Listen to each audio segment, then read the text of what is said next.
找回人缘，假扮朋友和我们聊天，结果但我跟他的聊天记录怎么会在你这个手机上？没有。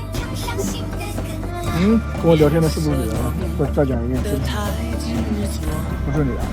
是谁？来打电话给他。哎，兄弟你好，他讲你刚刚登他微信是你跟我聊天的。没有，你没登微信是吧？登不上，咋了？哦，没事没事，你听到了吗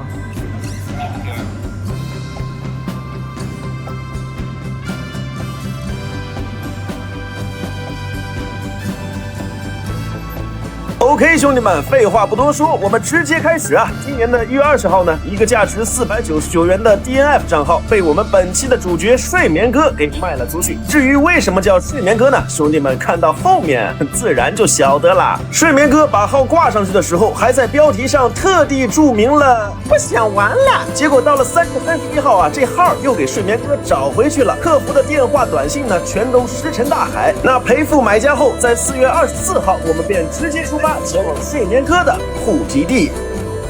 到了村子，打听了几户人家之后，虽然没有问到相关信息，但我们发现这村子的狗狗覆盖率有点高哦。呼呼，对于狗狗爱好者来说，真的好幸福耶！你认识这个人吗？你怎么这么凶啊？哪凶么个？不行的，有幸福吗？姓我的事情都有。我在家狗名字。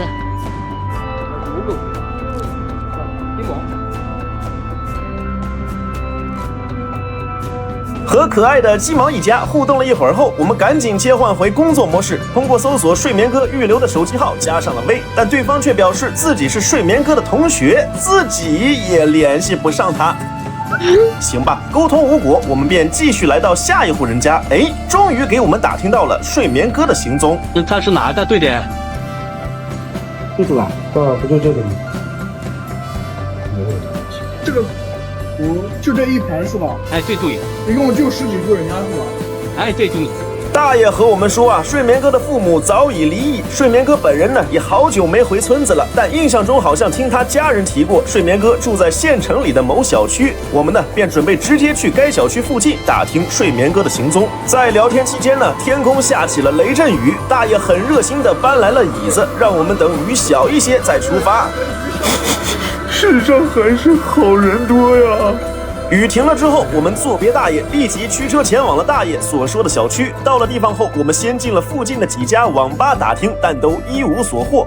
你还能帮我看一下那个在不在人上吗？没有，他不是这边的会员。好，谢谢。于是呢，我们便准备去小区里面继续寻找线索。但这时候，一个路过的阿姨呀，惊鸿一瞥，看到了我们手中睡眠哥的照片，主动喊住了我们。用看盘子，不要对做这精神诚意。这个人好像没有熟哎。没有熟是吧？对，我看到过这里，好像昨天晚上在这里，今天晚上没看满。不是年轻小了是啥？是小奶是吧？看见人的头发没有？头发没有？短头发。是短头发吧？就说脸的颜色没有，像的颜色没有。阿姨呀，您来的真是太及时了啊！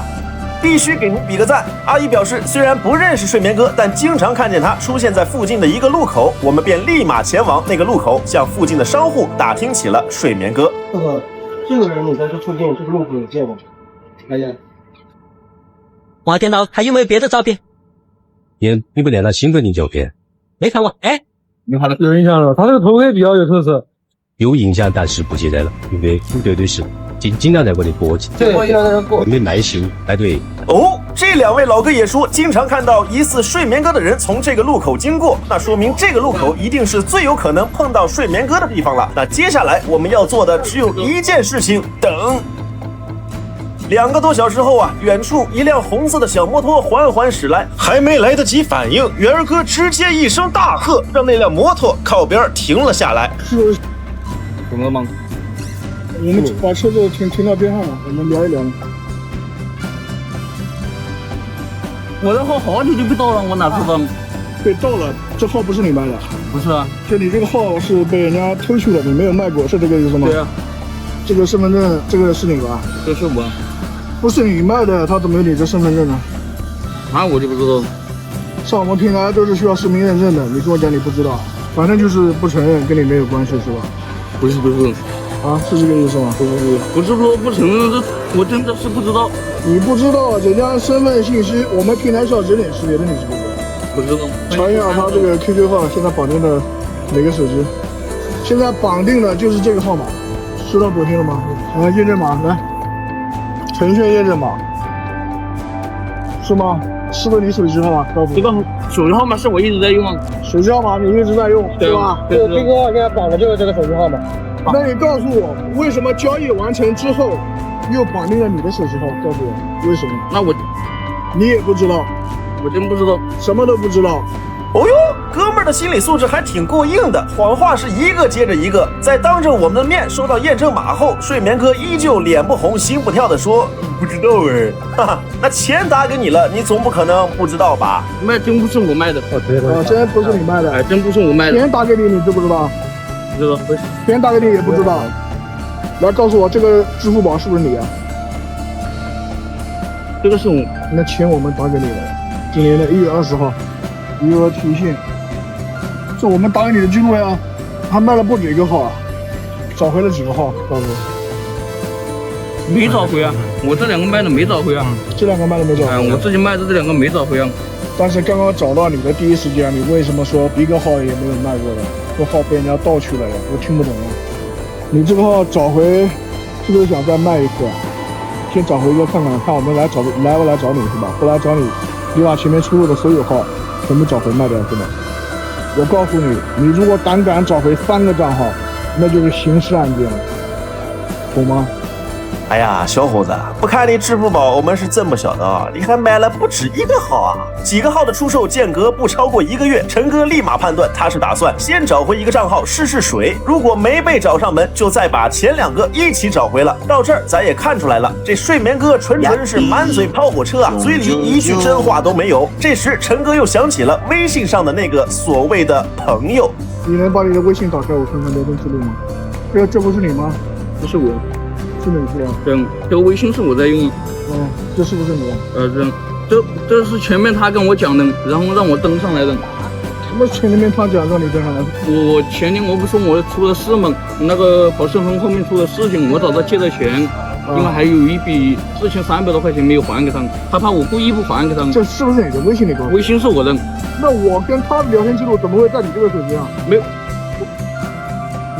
你可以看我另外一个手机嘛，我的记录随时都连得通的。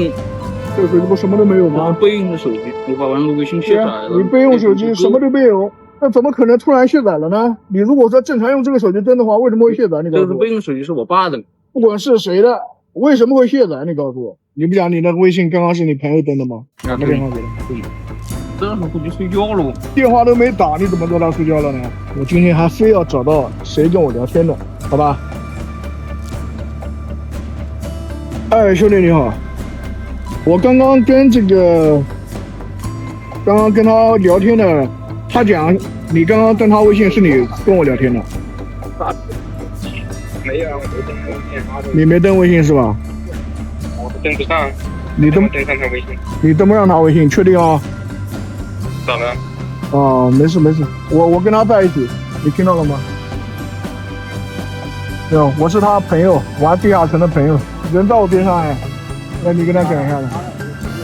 对，我地下城我不说，我原先我以为号卖了嘛，还人家号在别到了，我没得这个号，买后一看有空再和你娃再和你上去帮。你刚刚是在等他会不会接电话是吧？没有啊，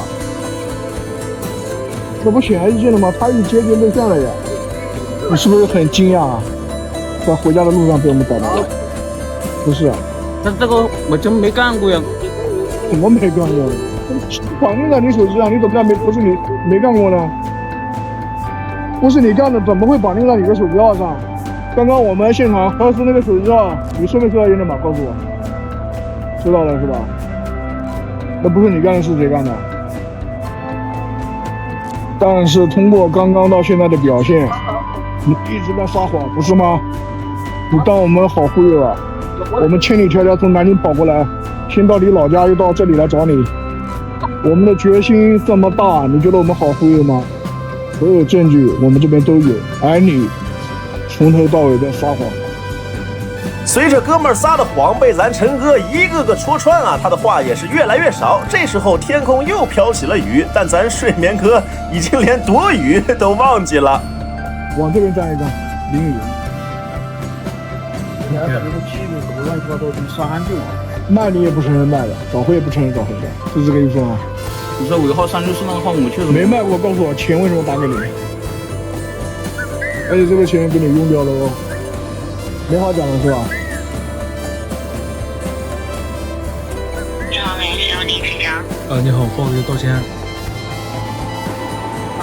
是哪包间？我不了，我们这里需要一台，弄过来，然后就这个人，在我们今天卖的这个就是账号，然后有一个人单，他现在是不承认卖了这个号，也不承认找的，但是我们这边有证据显示都是他找的，现在这是QQ号，他在他手里，把那个看手表，这是该手的，然后在我这里。来的是2位年轻的阿 Sir 啊，办事很麻利，3两下就把情况了解清楚了，直接把我们带回了派出所，和所长沟通了2句后，咱就直接先进去做笔录了。而这个时候呢，我们的睡眠哥他居然在补觉。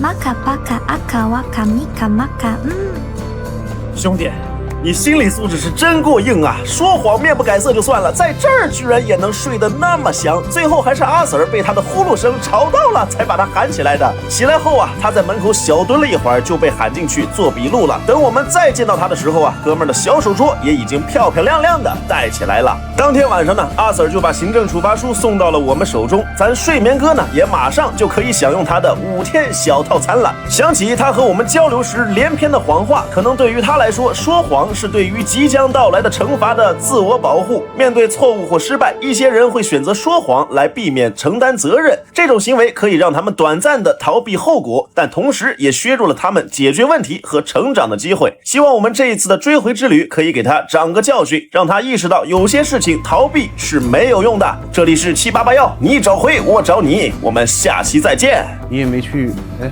不是。先不要这。